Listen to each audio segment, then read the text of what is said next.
kepada kami diminta Februari kita rapat, Desember diminta itu harus sudah diresmikan. Februari ke Iya. Desember. Iya, cuma triliun. 5,2 triliun, Pak. Iya, Di tengah pandemi Covid. di tengah pandemi Covid.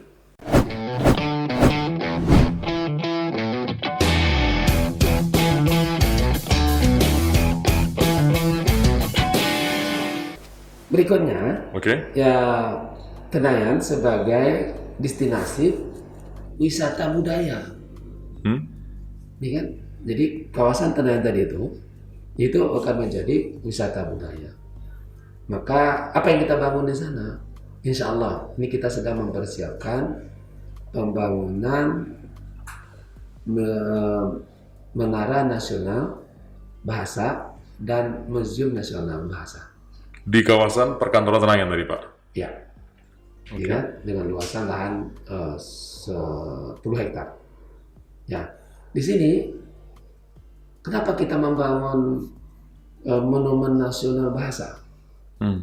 Ini tentunya bagi kita, pertama kita bersyukur kepada Allah Subhanahu Wa Taala dan juga berterima kasih kepada pemerintah negara Republik Indonesia, terutama para pemuda yang telah bersumpah pada tanggal 28 Oktober, ya kan? Nah, dengan Sumpah Pemuda.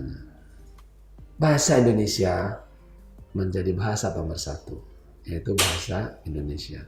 Dari mana asalnya bahasa Indonesia? Maka adalah dari rumpun Bahasa Melayu. Oke. Artinya sampai hari ini belum ada satupun tanda, ya kan, yang memberikan peringatan bahwa untuk mengingatkan bahwa bahasa Indonesia berasal Dari bahasa Melayu. dari rumpun Melayu.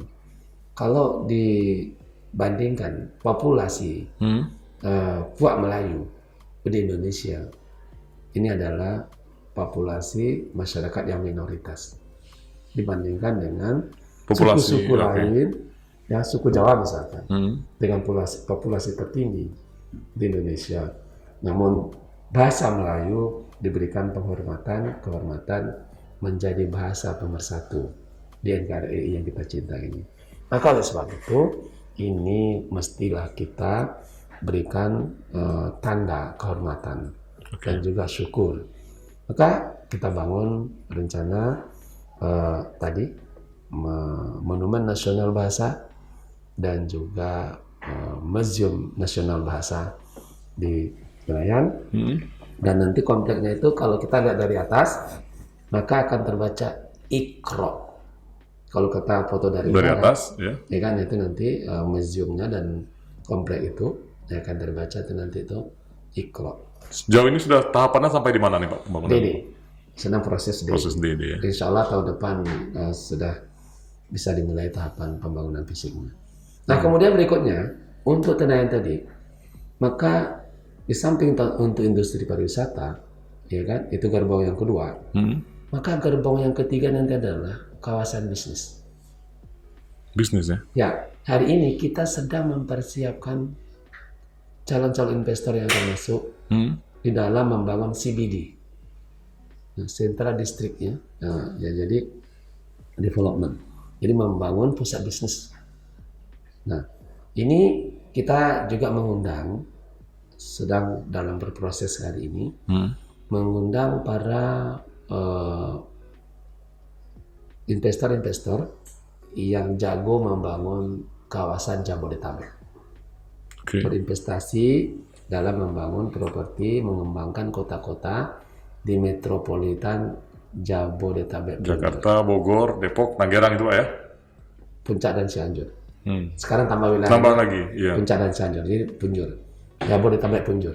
Nah, itu juga kita harapkan masuk ke Tenayan, dan juga harapan kita nanti setelah masuk ke Tenayan, maka kita akan mengajak mereka juga masuk di dalam wilayah metropolitan Pekan Sekawan, sehingga perkembangan Kabupaten Siak, Kabupaten Kampar, Kabupaten Pelalawan akan menjadi suatu bagian yang sama dengan pergerakan pertumbuhan ekonominya untuk ke depan nanti.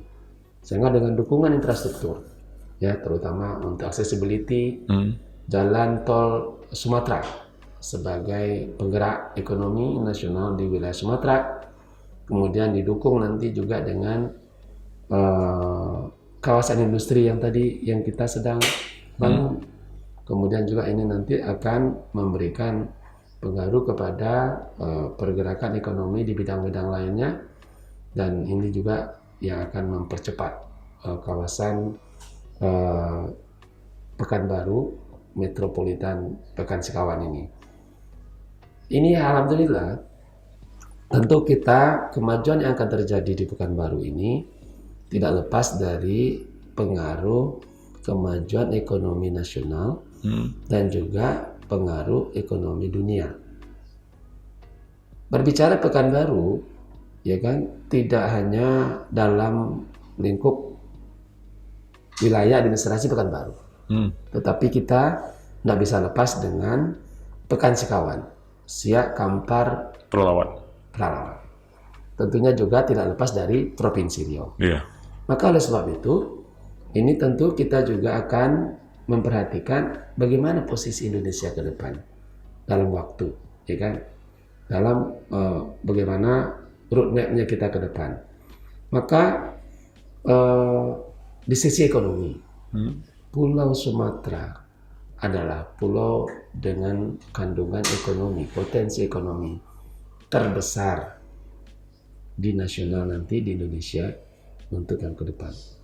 Sekali lagi, Pulau Sumatera adalah pulau yang mempunyai potensi ekonomi nasional terbesar nanti di Indonesia ke depan. Nah, kemudian insya Allah Pekanbaru dan Provinsi Riau kita berada di jantung, ya, di jantung Pulau Sumatera. Aktivitas ekonomi yang besar di Pulau Sumatera itu nanti ke depan itu tetap akan menyentuh Kota Pekanbaru. Aktivitas ekonomi sekali lagi itu akan menyentuh Kota Pekanbaru dan Provinsi Riau. Karena kita berada di jantung dan juga kita menjadi pintu gerbang utama. Betul. Untuk Indonesia belahan barat menuju kawasan ASEAN, menuju Eropa, Amerika, Afrika, Asia, kita. Maka di situ peran strategisnya Kota Pekanbaru, Provinsi Riau untuk ekonomi ke depan. Nah, kemudian di sisi ekonomi, dari sektor ekonomi, posisi Indonesia ke depan seperti apa? Untuk 10 tahun ke depan. Insya Allah, tahun 2030 yang akan datang, Indonesia akan keluar dari negara anggota G20. Hari ini kita kan sedang demam G20. G20 betul. Kenapa? Karena G20 yang Indonesia baru masuk sebagai anggota G20 pada tahun 2012. Dan tahun ini Indonesia mendapat kehormatan. Presiden Joko Widodo diberikan kepercayaan sebagai Presiden G20 dan akan melakukan rapat kerja dalam waktu dekat ini di Bali. Makanya kenapa kita di Indonesia demam G20 agar kita mampu memberikan pelayanan tuan rumah yang baik dalam penyelenggaraan rapat kerja G20 nanti. Pada tahun 2030 tersebut, insya Allah Indonesia akan keluar dari anggota G20 dan kita akan masuk ke dalam kelompok negara G7. Yang maju berarti Pak ya? Ya, artinya kita telah masuk ke dalam kelompok negara maju. Negara maju. Kalau kita dengarkan pernyataan kepala negara, Presiden adalah salah satu Presiden Amerika, mengatakan Indonesia telah berada di kelompok negara ekonomi maju, bukan lagi di dalam negara low income. Itu pernyataan. Tetapi yang tentunya ke depan, bagaimana peluang yang tadi, maka pada tahun 2030 insya Allah Indonesia telah akan masuk menjadi anggota G7. Kemudian tahun 2045 genap 100 tahun Indonesia merdeka, insya Allah Indonesia sudah berada, punya peluang menjadi ranking 4 dari 7 negara maju kuat ekonomi dunia.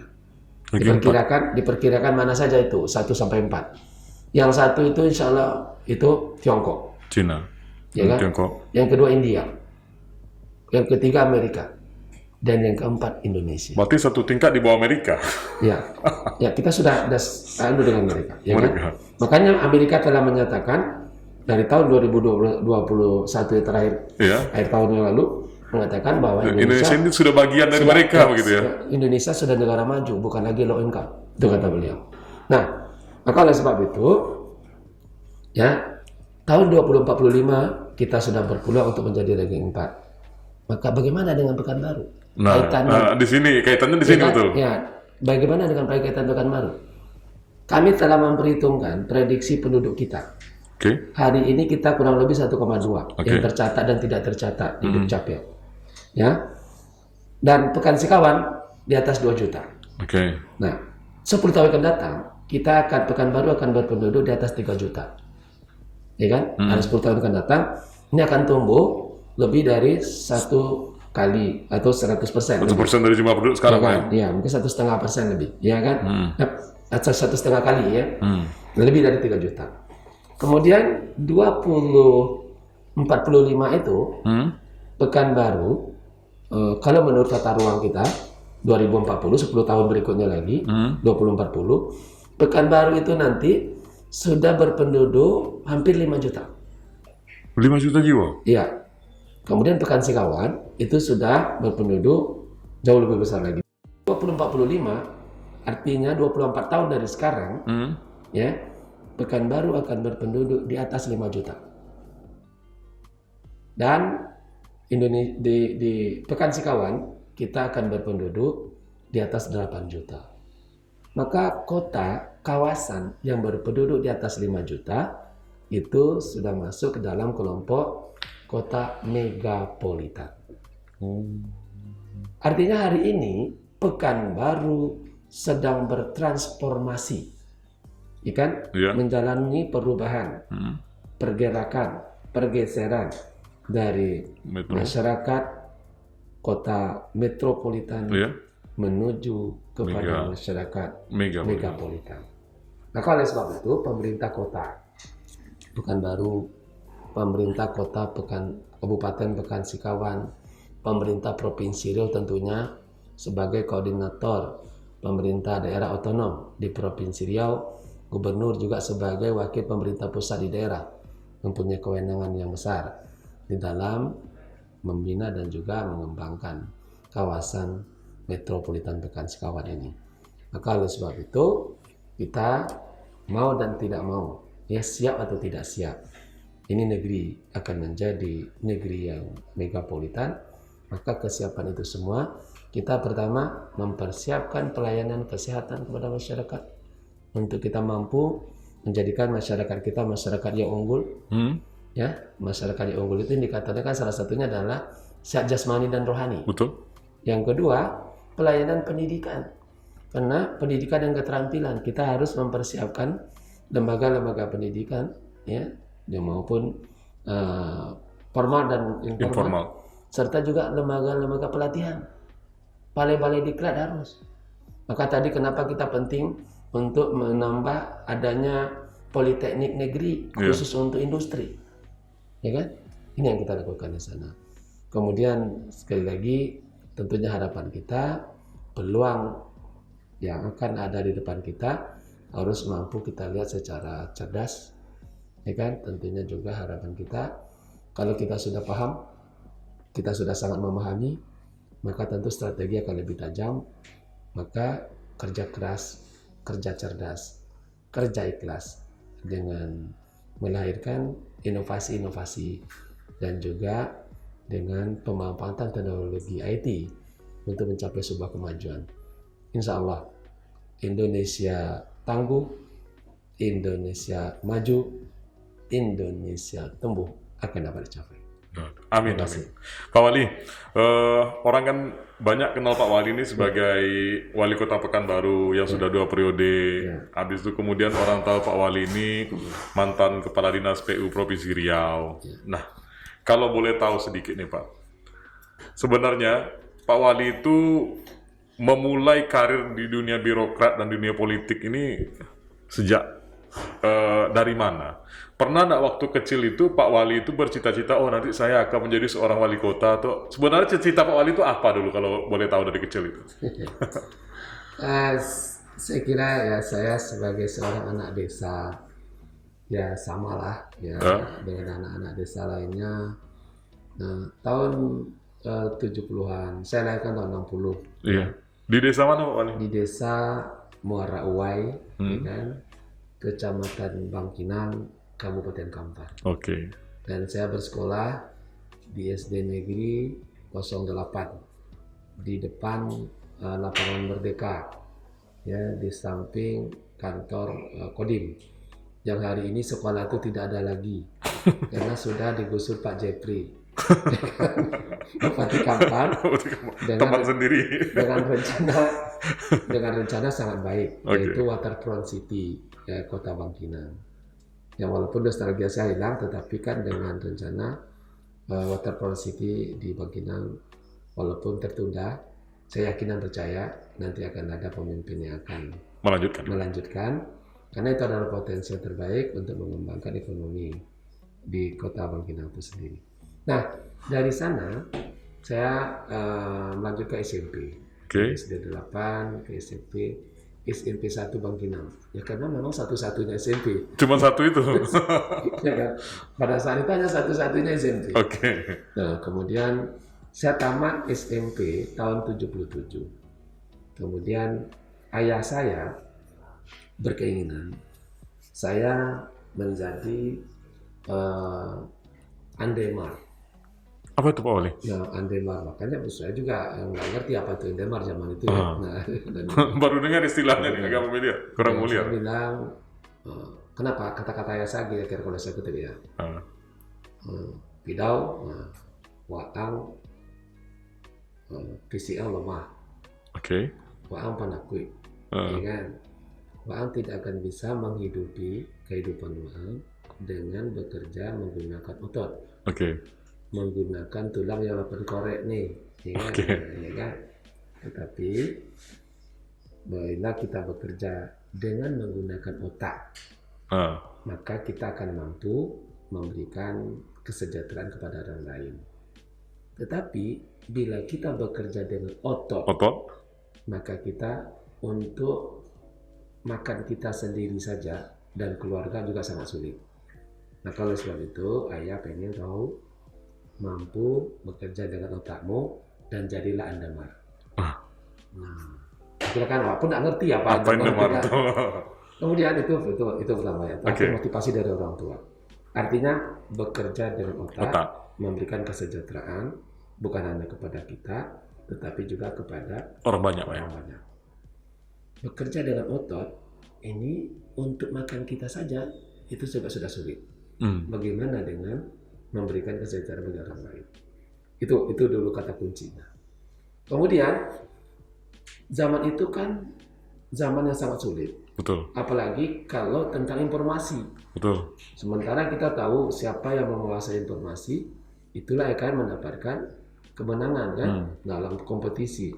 Nah, zaman itu bacaan untuk anak-anak belum ada. Maka saya membaca lah ya. Setiap hari kalau di rumah kami itu biasanya pagi sekolah dan saya dari rumah ke sekolah itu ke SD jalan kaki, kemudian menyeberang dulu Sungai Kampar, ada rakit penyeberangan. Nah, kalau musim air banjir sebelum ada kan PLTA kan belum ada. Nah, setiap tahun itu musim hujan itu banjir. Nah, kalau putus rakit kita pun tak sekolah kan, nggak ada. Nggak ada pilihan lain Pak ya, putus rakit tak sekolah. Kalau putus rakit tak sekolah masuk amat. Jadi dari situ bagaimana kami harus melanjutkan pendidikan ke SMP Dan ini juga dari rumah ke SMP itu 1,5 kilo lah, ya, jalan kaki. Sekarang jalan kaki. Kalau di SMP sudah bisa, kalau tidak jalan kaki, naik sepeda. Nah, kemudian tamat SMP tahun 77. Nah, kami pun oleh ayah saya tadi, karena dia ingin anaknya jadi Andemar tadi, maka dia masukkan saya ke STM. Tadinya saya berkeinginan menjadi penyuluh petani lapangan. Penyuluh petani lapangan, oke. Untuk masuk ke SPMA, ya kan? Dan abang saya, Bang Tarmizi Muhammad, Ustadz Tarmizi Muhammad, pengen saya masuk ke sekolah perawat kesehatan, ya kan? Yang sekarang ada di Jalan Bulur itu ya. Iya. Di situ. Jadi kalau pikiran abang saya waktu itu ya dengan menjadi perawat, ini kan juga tugas mulia. Pak Mantri ya. Nah, Pak Mantri. Pak Mantri ya. Dan bagi saya, kenapa saya punya keinginan untuk menjadi sekolah di SPM? Karena pada saat itu yang paling gagah di tengah-tengah desa itu adalah penyuluh petani. Betul. Memberikan edukasi kepada masyarakat bagaimana berproduksi yang baik. Nah, saya ingin menjadi seperti itu. Dengan bagaimana mensejahterakan masyarakat kita agar hasil pertanian yang baik, maka harus ada edukasi. Saya ingin menjadi bagian dari mereka, gitu kan? Tapi ayah saya bilang enggak, ya kan? Nah, kamu harus jadi Andemar, ya kan? Kita ngikut sama orang tua dan diantarlah saya masuk sekolah di STM 80 di Jalan Patibura. Sekarang SMK 2. SMK 2 ya. Nah, jadi pertama di semester bersama itu kami kan pelajarannya pasang batu bata, untuk prakteknya kan mengetap kayu, ya kan. Nah, kemudian saya bilang waktu itu, kok menjadi tukang begini aja pakai sekolah? Pakai sekolah, betul. Di kampung nggak pakai sekolah ya Pak? Di kampung, karena saya waktu SMP itu juga sedang ikut tukang-tukang juga. Oh, udah pernah ikut orang tua gitu Pak? Udah ikut juga, ya kan. Ada tetangga yang tukang. Nah, kalau kalau kan kami kan setiap pagi tadi itu sekolah, pulang sekolah nanti itu ke kebun. Kami punya kebun limau ya, limau Bangkinang. Kami punya luas sekali, 4 hektar lebih. Dan ayah saya juga di samping petani dan juga dia pedagang ternak. Dia pedagang kerbau. Jadi kami kerbau banyak, ya kan. Kemudian juga kambing, ayam, itik. Jadi saya ya akrab dengan peternakan seperti itu. Dan pulang sekolah kami harus mandiri di kebun tadi, memelihara ternakan tadi. Kemudian juga kita berkebun sendiri, kebun bayam, kebun kangkung, kebun pare, ya kan, kambas dan sebagainya. Itu nanti hasil pertaniannya untuk sendiri, untuk jajan. Swasembada pangan lah Pak ya. Jadi di situ, jadi dari kecil kami sudah diajarkan oleh ayah tadi untuk mandiri. Makanya tadi itu kan dengan otak, ya kan, jangan dengan otot. Nah, maka namun demikian potensi yang ada di sekitar kita harus kita lakukan. Jadi kami sudah terdidik lah, ya, di samping kalau malam maghrib mengaji di musola, ya kan. Kemudian nanti habis itu tidur di musola juga. Di surau Pak ya? Nah, di surau, anak kampung kan. Kalau anak laki-laki kan di surau. Dan belajar juga itu nampang di pondok. Anak pesantren Darun Nahdo. Yang dulu yang selalu saya ganggu dulu. Ini sekarang tuh direktur kepala sekolah sekarang, Ustadz Rusdi Nur. Itu saya selalu di asramanya dia, ya kan, di pondoknya dia, seangkatan saya. Itu kira-kira. Jadi alhamdulillah sebagai anak desa, kemudian di STM, alhamdulillah tahun 81 saya selesai dengan predikat juara umum dari 350 siswa di 4 jurusan. Juara umum Pak ya? Ya, juara umum, ya kan, juara umum. Kemudian dari predikat juara umum itu ternyata di Dinas PU Provinsi Riau ada program percepatan untuk penambahan tenaga. Nah, terutama waktu itu Bapak Rustam Z BRE, Kepala Subdinas Bina Marga, mengambil saya, ya kan, dan juga yang waktu itu kami juara 1, 2, dan 3, saya, kemudian Ibu Skastri, Terakhir beliau jadi kepala dinas PU di Rohil. Kemudian saudara Suyadi, ya kan, ini kami juara 1, 2 dan 3. Dan akhirnya saya dan Ibus lebih dahulu masuk di PU, kemudian Suyadi di kontraktor, kemudian setahun berikutnya Suyadi saya ajak lagi, akhirnya kami bergabung di PU. Nah, berapa lama saya menjadi tenaga honor? Kurang lebih 4 tahun. Bahwa jadi Bapak awalnya itu honor di PU, Pak? Ya, honor. 4 tahun saya honor, tenaga honor, tahun 81 tadi sampai 85. Kemudian di 85 diangkat jadi pegawai negeri. Kemudian dari pegawai negeri tahun itu juga saya dapat kesempatan untuk tes tugas belajar. Akhirnya saya lulus mengikuti seleksi tes. Saya lulus dan diterima menjadi mahasiswa tugas belajar di ITB, yaitu kerjasama Kementerian PUPR dengan ITB yang dengan membentuk Politeknik PU ITB namanya. Alhamdulillah dari situ tahun 89 Desember kami selesai. Nah, kemudian tahun Januari 2090 saya kembali ke Pekanbaru, dan kemudian dari Pekanbaru 2 bulan saya dikirim ke Batam. Maka bertugaslah di cabang dinas PU Provinsi Riau di Kota Batam. Ya, dan juga merangkap melaksanakan tugas kepala dinas dinas PU Kota Batam. Kan pemerintah Kota Batamnya masih kota administratif, jadi dia belum punya sendiri, belum otonom ya Pak? Nah, jadi dia dinasnya masih ditugaskan juga kepada cabang dinas. Nah, alhamdulillah dari situ saya menjadi kepala seksi Bina Warga di cabang dinas PU Provinsi Riau Kota Batam. Dari Batam kan saya tadi baru BE, Bachelor Engineer. Jadi kita tamat dari Politeknik ITB itu BE ya? BE, Bachelor Engineer. Kemudian dari Batam saya minta izin lagi ke pimpinan untuk melanjutkan pendidikan ke UIR. Kan kami ada anak-anak yang bachelor, baik yang ada di pemerintahan maupun juga di konsultan, ada di kontraktor. Jadi kita membuka kelas bekerjasama dengan UIR dengan banyak 52 orang. Nah, kami buka kelas tadi khusus bekerja akhir pekan. Saya masuk di situ, dan setelah 4 tahun saya pun lulus dari 55 itu lulus 5 orang setelah 4 tahun. Nah, termasuk saya 1. Dari 5. Jadi ya, saya jadi mahasiswa terbang. Jadi kan setiap pekan, nah, kita terbang ke sini, ya kan untuk belajar.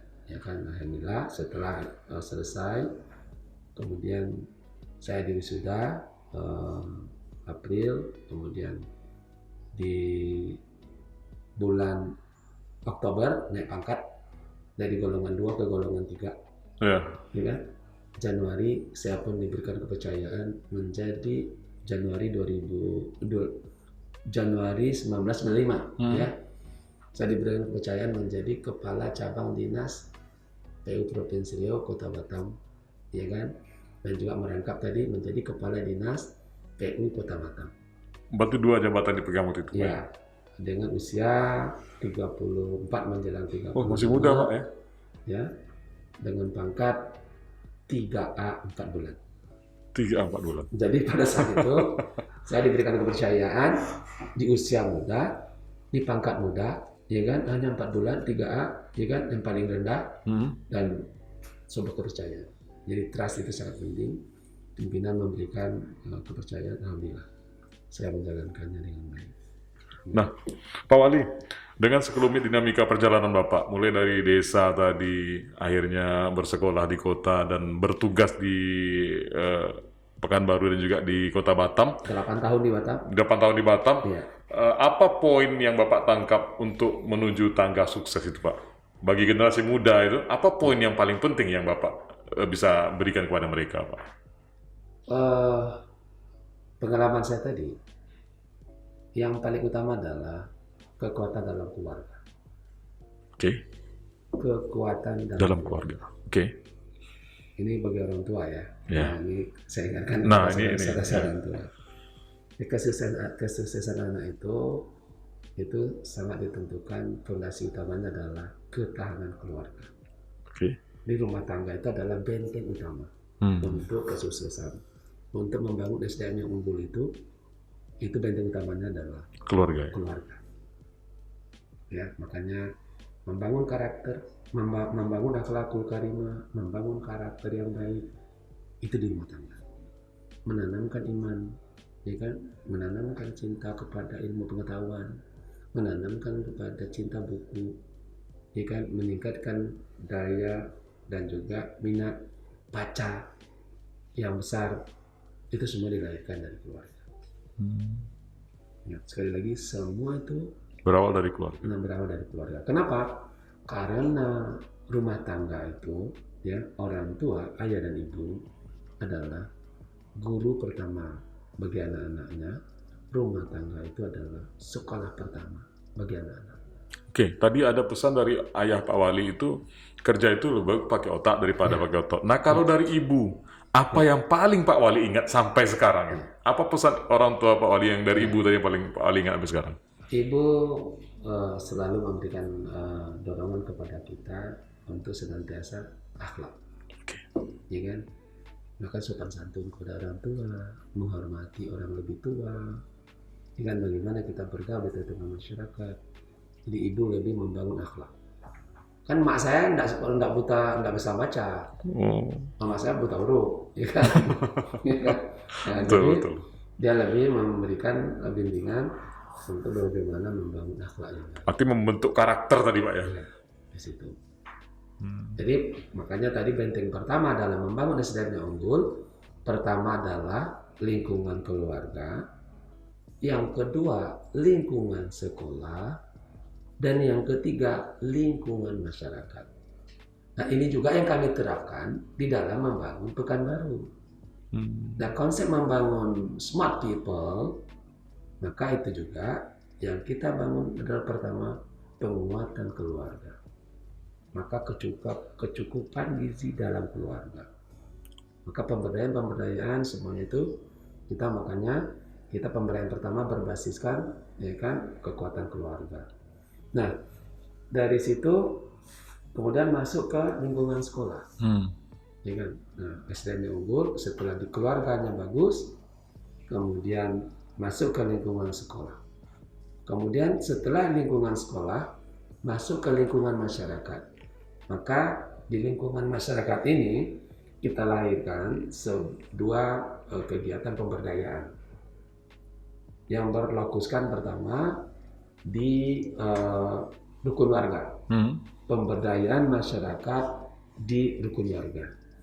Yang kedua, pemberdayaan masyarakat berbasiskan pada rumah ibadah dengan program Masjid Paripurna. Yeah. Nah, baik di RW maupun juga di Masjid Paripurna itu dengan pendekatan tridaya, ini kan menjadikan SDM yang mandiri. Ya, kemudian menggerakkan ekonomi kerakyatan, ya kan? Kemudian juga cinta kepada lingkungan. Ini yang kita tanamkan di dalam pemberdayaan di masyarakat maupun pemberdayaan di Masjid Paripurna. Oke, Pak Wali, terima kasih sudah berbagi cerita di sini Pak Wali, luar biasa. Mudah-mudahan ini menjadi inspirasi bagi para pendengar dan penonton sekalian. Seperti biasa Pak Wali, di segmen terakhir ini seluruh bintang tamu yang datang di Podcast Bukan Mimpi itu kami berikan satu pertanyaan. Pertanyaannya begini Pak, ini kan judulnya podcastnya Bukan Mimpi. Kalau seandainya Pak Wali sekarang diberi kesempatan untuk bermimpi, dan mimpi itu menjadi kenyataan ataupun terwujud, apa yang paling Pak Wali inginkan untuk diwujudkan? Ini skalanya pribadi atau skalanya daerah? Boleh pribadi, boleh daerah. Pribadi, oke, pribadi. Apa yang paling Pak Wali inginkan? Saya ingin menjadi mukmin yang cerdas. Saya ingin menjadi mukmin yang cerdas, artinya bagaimana di setiap waktu saya mampu memberikan amal yang bermanfaat bagi saya, tentunya dan terutama bermanfaat bagi masyarakat. Kehadiran saya, harapan saya tentunya bisa menjadi pelayan, ya, sekalipun nanti tidak lagi menjadi pelayan resmi di pemerintahan, tapi insya Allah saya akan menyempatkan diri untuk memberikan yang terbaik kepada masyarakat, karena mukmin yang cerdas adalah mukmin yang selalu ingat akan kematian, kemudian mempersiapkan bekal untuk kehidupan setelah mati. Artinya di setiap waktu kita mestilah menjadi orang yang beruntung, orang yang selalu memberikan manfaat, ya, kepada orang lain, kepada dirinya dan juga kepada orang lain. Maka oleh sebab itu, sekali lagi saya akan selalu mendharmabaktikan waktu, tenaga dan pikiran saya kepada pelayanan kepada masyarakat, tentunya wujud daripada bagaimana saya mempersiapkan bekal amal ibadah yang bisa saya bawa untuk bekal nanti di kehidupan yang akan datang. Wow, luar biasa sekali. Selamat datang di Dunia Nyata, karena ini bukan mimpi. Wali Kota Pekanbaru, Dr. Haji Budi Waseso.